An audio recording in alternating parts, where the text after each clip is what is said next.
প্রকৃতিকে ভারসাম্য রক্ষা করে গাছপালা, কিন্তু এত পরিমাণ গাছপালা কাটা হচ্ছে যার ফলে কি প্রাকৃতিক ভারসাম্য নষ্ট হচ্ছে।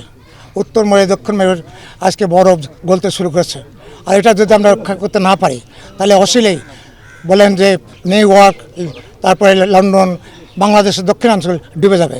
তাই আমাদের বেঁচে থাকার জন্য এই গাছ লাগাতেই হবে। আর সেই হিসাবে আমরা হরিপুর থেকে প্রথম উদ্বোধন করলাম। আমাদের প্রিয় নেতা এবং সম্মানীয় প্রধানমন্ত্রী জনাব তারেক রহমান কোটি কোটি গাছ লাগার নির্দেশ দিয়েছে, তারই অংশ হিসাবে গাছ লাগাবেন।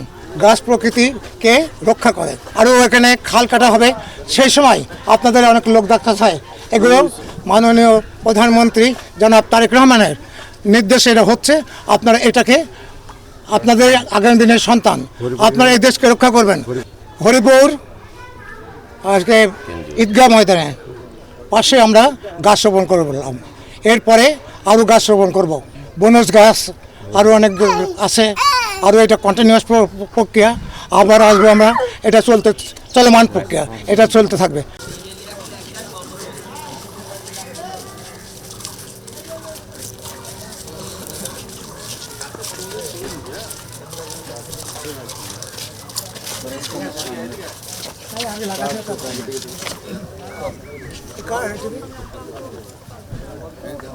আমাদের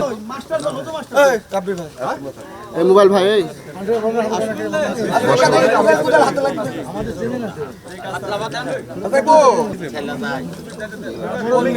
ভালো সবাই যারা আছে একটা গাছ লাগাতে আমি দেবো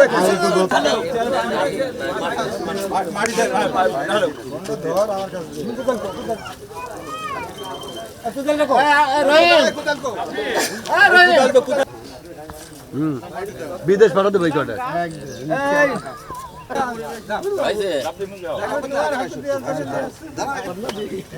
সব লাগাবেন নাকি?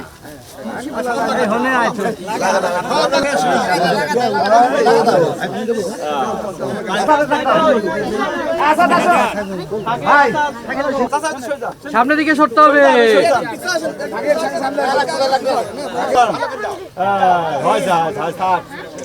পানি দাও, পানি দাও, পানি দাও।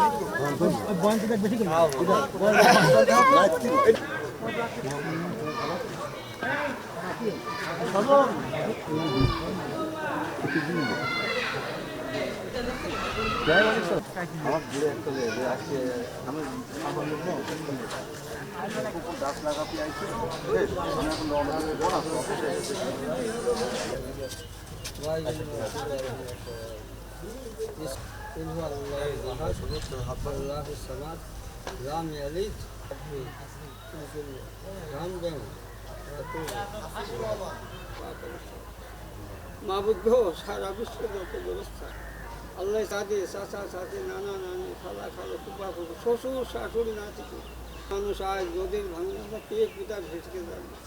আল্লাহ গো, কে কোন হালত ভিজে যাকবে, ভিক্ষি করতে যাকবে, তাই আল্লাহ তোমার মহান ভাবে আল্লাহ তোমার